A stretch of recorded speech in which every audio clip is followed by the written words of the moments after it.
Good morning. Welcome to Quilting with Lori. Today I wanted to share with you part 4 of our pumpkin logs sew along here on my YouTube channel. I have my borders pretty much on. I've got a couple of things that I need to address here today, and I'm going to be sharing with you exactly how that is done. But I wanted you to see it. I have it pinned to another quilt that I have up here. So what you're seeing around the perimeter is another quilt behind it. So I've just pinned it up here so that you kind of get an overview of what the entire quilt looks like. For this quilt, what many of you have already heard as you've listened to my tutorials, I have gone to my scrap stash and just grabbed remnants of fabric to use for this quilt. And so for the outside border, which we're going to be working on today, where I used this green, it's a darker green, that's the one that I used. But now as I'm looking at this for my binding for this quilt, I'm not going to have any green that's going to have enough fabric left over here for me to be able to bind the quilt in green. I just have tiny little remnants, which I will scrap up and add those to my stash. I'll either scrap up strips or squares, depending on what my stash is low on. I'll work on that. I did run out of this inside cream fabric, this background fabric, so that was used around the entire center. But for my 4 outside corner blocks, I have used this fabric, which is very similar to it with the cream background, and it's got the orange and brown in it, so it works out well. So that's the background for my 4 corner blocks that you're going to see today. And these were some of my golds and oranges. I think what I'm going to have to do is either use one of these 3 for my binding. And I feel that I'll probably go with this dark orange for my binding. I'll do some auditioning when I get to that point and see. The quilt obviously has to be finished first and then bound or quilted, and then I can bind it. This is the fabric that I have plenty of to use for my backing. So I'm going to use this beautiful leaf fabric for my backing. So that's what I plan to use for the rest of my quilt. I just wanted to quick share that with you. I am simply using up fabrics that I have in my stash. Hopefully many of you are doing that as well. It's a great feeling to be able to make beautiful quilts from fabric that you already own. So today what I'm going to be sharing with you is how to finish the corner blocks. As you can see, I have a big open corner here, and there's an open corner on the other side. I've got my strips sort of sewn on, but they're waiting for this corner block so I can finish it. I have sewn on all of my strip borders, as you can see right here. So they are all sewn on. Each of these strip blocks is 19.5 inches before you sew it into the border or with the seam allowances. There are 2 strip blocks that are used across the bottom, the top, and the sides. So you'll use all 8 of your blocks. And I put mine together where the staggered cream colored fabrics are facing the quilt. You don't have to do that. You might want to flip this around. You might want your, I'm going to call them piano keys, if you will. You could have those facing the inside. Before you actually get to the point of sewing that on, I would audition it and see what you like best. This is your quilt, so have fun with it and be creative. Do what you'd like with it. And then many of you might have just gone ahead and had 2.5-inch strips that you're cutting here instead of the 1.5-inch strip. And that would obviously help that those border blocks go together much more quickly because there'd be less sewing. But if you're doing a very, very scrappy border and you're using 19 different fabrics, then yes, you're going to want to make sure that you are using 1.5-inch strips in that border. So again, this is a very versatile pattern, and it's something for you to have fun with and be creative. You don't have to follow the rules of a pattern. You get to design the quilts the way you'd like them. So just have fun. And so now before I take you to my tabletop and show you how we're going to put together the 4 corner blocks and add our outside border, I want to show you something that I'm very excited to share with you. I'm going to see if I can hold this up where you can at least get a sneak peek of my Diamond Stars quilt. This is a quilt that you'll find in the McCall's Quilting magazine. The issue is coming out on Monday, October 29. So you'll want to make sure that you run out and grab that. I will have a link below in my description box where you can actually get the magazine if you're not already subscribed. Here is mine, Diamond Stars.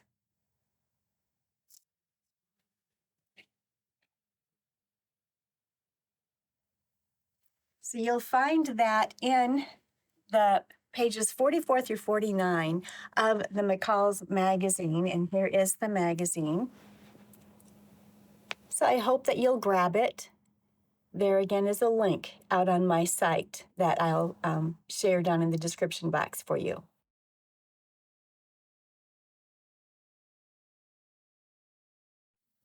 Next week, I plan to do a video tutorial of how to actually create the block for this quilt.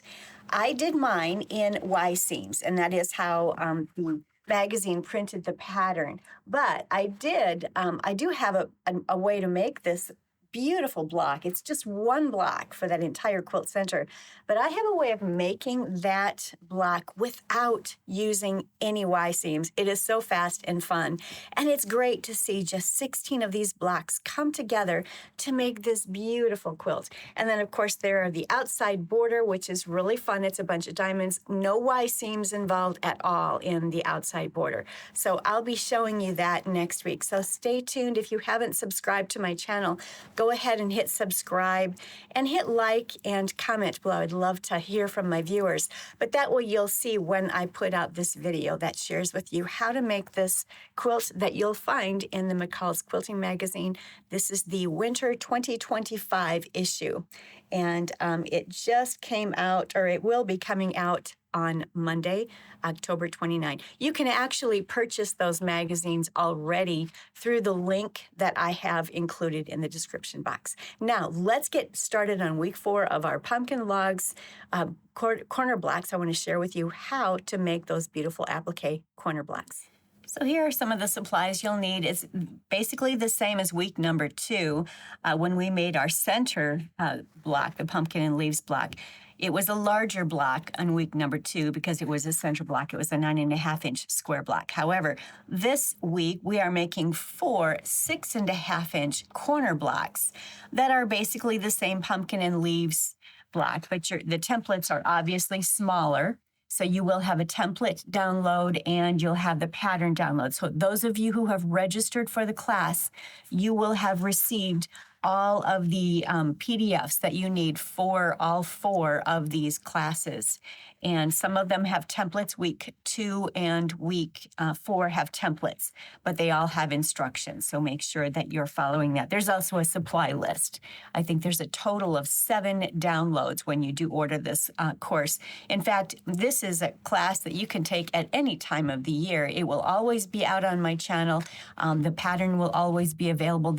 In the description box below, you'll find the link. It'll take you right to the where you can order this on my website. And it's a $15 class for all 4 of the videos as well as the patterns themselves. And this is something that maybe you're not able to do it this year, but you can always do it next year. It's a great quilt to have in your home during the fall harvest season. So now let's take a peek at what I have here on my tabletop. So I've got my wool fabrics here that I'm using to create my applique pieces. You don't have to use wool. I just had this in my stash, so I wanted to use it. You can certainly use quilting cottons and follow the same procedure. I do have a wool, it's a poly wool blend. It's more of a 30-40 weight. It's a thicker thread, and that's what I'm using to applique, and this is the color I'm using to applique every element. Doesn't matter what color it is, I'm using this color, and I'm just using a straight stitch, as you'll see. I had 4 of these right here. You'll see 2 because 2 of them are already on my quilt itself. And if you have a direction or a nap to your blocks, make sure that you make all of your blocks, like you'll see there's a stripe that runs through actually there's stripes going in both directions, but the stripe that goes this way is more prominent. So I'd want to make sure when I put my pieces on here that I make sure all of the blocks have the pumpkin and leaves applique elements placed in the right direction. And we'll also cover adding these blocks to your borders. It's really important that every one of the corner blocks is added to your borders so that the block is facing or tilted in the direction that it should. And that'll make more sense in a little bit when I get to that point. I have traced all of my elements. If you go to your PDF, make sure when you print these template PDFs that you print them at 100%. Don't let your printer default as it prints the pages, because it will automatically default to a smaller template, and then your template size will not be accurate. So make sure you always go into your settings whenever you print a template PDF and make sure that it's got the 100% check marked. So here they are. These are all the parts and pieces, and you'll want to trace 4 of each and every template that's on here. Keep in mind that the templates have the 1/4 inch seam allowance, and that is so that if you like to needle turn applique, then you will definitely want to include that 1/4 inch seam allowance as you are tracing your elements, because you're going to need that to turn it under for needle turn applique. But we're doing fusible applique. So trace on the dark lines, trace directly on the dark lines. Do not cut anything out of this PDF. Keep this PDF intact. There's no reason to cut any of this out. You're simply going to use this to trace onto your fusible paper. You'll lay the fusible paper over top of the template PDF, and you'll trace as many of each of the elements that you need. Keep this intact so that when you want to make future patterns using these elements, you'll have it available to you. When I traced my elements, I traced 4 of every single element, and I traced them in groupings. As you can see here, I have groupings of the veins. I have groupings of these little stripes that you put on the pumpkin. And I have groupings of the pumpkins. Some of them are already cut out because I've got them fused in the quilt itself. But here's some of the leftover pumpkins. I group them together on the paper so that I can just cut out groupings, loosely cut out groupings, and then press them to the wrong side of the fabric, which I've already done in the case of these 2. They have been pressed already to the fabric. And then you're able to, once they're cool, cut them out on the dark lines, and then you can remove the paper back fusible, and then you can start placing them from the back to the front on this block. So what I'm going to do right now is take all of these that I've already traced and put them on the appropriate color fabric, and I am going to take this all to the iron and press it. Follow the instructions on your fusible paper. They usually always come with instructions. Typically, you do not use steam when you press this. Often they want you to press anywhere from 8 to 20 seconds. Just follow the instructions on the fusible, the paperback fusible that you have chosen, and you should be just fine. Once it is completely cool, then you can cut them out, and then you can remove the paper backing. I have everything fused, and now it's time to cut. I'm going to use a small scissors to cut all of this out on the dark lines. I wanted to point something out. If you ever have an issue where you get that adhesive on your iron, which as you can see right here, I did. Somehow I got some of that adhesive on my iron. It made all kinds of black marks on my, not only on my iron, but also on this piece here. I have a product, it's called Bohin, B-O-H-I-N, and it's just a container that literally wipe this waxy thing on a hot iron. You just wipe it down on the hot iron, and as it melts, it removes all of that adhesive, that, you know, the black, ugly stuff that's on the iron, and then you simply take a nice cloth and remove it. As you can see, there's a bunch of that black, ugly stuff that I wiped away from my iron. So if you don't have something like this, I highly recommend it. You can get it online. I will leave a link in the description box for you to grab that. You can probably get it at your quilt shop.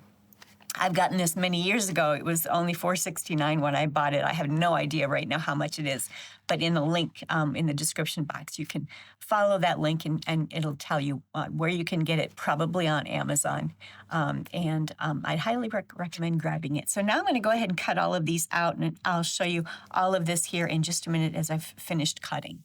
You'll want to use your PDF key right in here, and that will guide you as you place your pumpkin and leaves. You don't have to follow the key. You might want to put yours on the block in a different manner, and that's fine. This is your block, as I said. This one I've already placed. I started with the large pumpkin and the smaller pumpkin and the big leaves, and then I placed the veins and the stripes on top of them. And here is what I've done. So I've got the large pumpkin down here, and I've pulled off all of the paper. The paper backing has been pulled off, and so the sticky side is there. And so you can stick them down and you can pull them up and remove them and move them around if you need to. And here is this last leaf here. I'm going to place this one. Let's see. I think I'm going to place it just like that. And then this little girl will go like that. There we go. And then I need to place these strips on the pumpkin. I've removed the backing, the paper backing. Kind of want to stick to my hands here. I might move this up a little bit. There we go. I move that over. Then you got to place your veins. And keep in mind, the same thing is happening with these veins. There's only a vein on 4 of the petals. One petal does not have a vein. So keep that in mind as you're trying to figure out how to place them on your little leaf. And let's see, I think it goes like that. There we go. All right, so I have everything placed. I will take a look at it and make sure I like how I've positioned it. I've made sure that my stripes, that very prominent stripe in the background fabric is going in this direction, and the leaves are positioned exactly the same, so that when I put these on my border, they will all be in the same direction. They're all oriented correctly. Once you like the position of everything that you have here, and make sure that you've allowed enough fabric on the outside edges so that you're not going to encase any of this applique in the seam allowances. So make sure of that. Once you're happy with it, then press it. Once you press it, it's permanent. I finished appliquing this one. I've simply done an outline stitch, as you can see, around all of the elements in this thread here, and you can see here just how fuzzy this thread is. Let me get the camera closer there. It's just a poly wool thread. I believe I had a link to where you can locate that thread out on my week number 2, and I'll try and locate that and make sure to add that into my description box below. But it just makes a much more distinct element all the way around when you're appliquing. So now I have this last corner to get appliqued. And again, I'm just using a straight stitch, and I'm starting with these smaller elements and appliquing a straight edge stitch all the way around the outside edge of each of these little elements. Once I get those elements, the tiny elements done, then I'll go back and finish stitching all the way around the leaves and the pumpkins.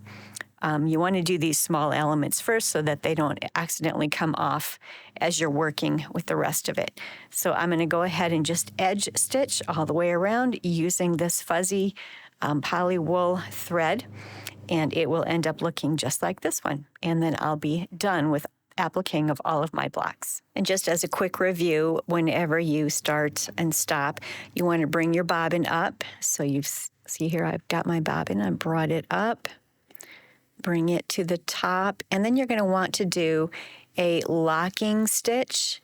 And if you don't have a locking stitch on your machine, then just stitch in place, reduce your stitch length to 0 and stitch in place for 3 stitches, and then bring your stitch length back to 2 or 2.5, and then start stitching all the way around. And once you get to the end, you're going to do another locking stitch, and then bring your bobbin up just like I've done here, and then cut everything at the very top as close as possible to the wool piece or the cotton piece, and that will ensure that there are no threads on the bottom or on the top. They'll disappear inside the applique piece. My blocks are finished. I've got them appliqued, and they're ready to be put into the quilt. Now, I've actually gone ahead and sewn quite a bit of this together. I wouldn't recommend that you do this top and the bottom border until you have all 4 of your corner squares done, because then what you're going to do is sew corner squares on each end of the bottom border and each end of the top border, and then they will fit beautifully as you sew them onto the top and the bottom.